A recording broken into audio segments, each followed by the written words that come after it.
Majina naitwa Boniface Opondo, na vile nilitoka asubuhi nikienda sambani, nikawacha watoto kabla wajaamka. Kijana mmoja ndiye alikuwa ameamka. Kabla sijafika sambani nikapata simu kwamba watu wa kusemea wamekuja nyumbani. Wakati ya kurudi nyuma nikapata kwamba kijana wangu mmoja, kijana wa pili,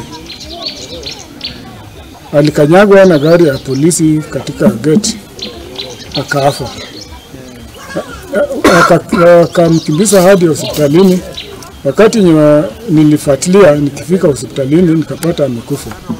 Nikajaribu kutembea vile naweza kupata haki yangu kulingana na sheria ya Kenya, lakini sikupata. Na sijui kama nitafanya hiyo watoto namna gani wasome, wapate malekeo yote, haki yao. Hapo naomba serikali muangalie, msifinye hiyo maneno. Nataka tu nipate haki ya mtoto yangu. Hata nikizika mtoto na nimesajua haki. Tutikane na icio na ni ati maafitha au gima wa mwili wanyitanĩri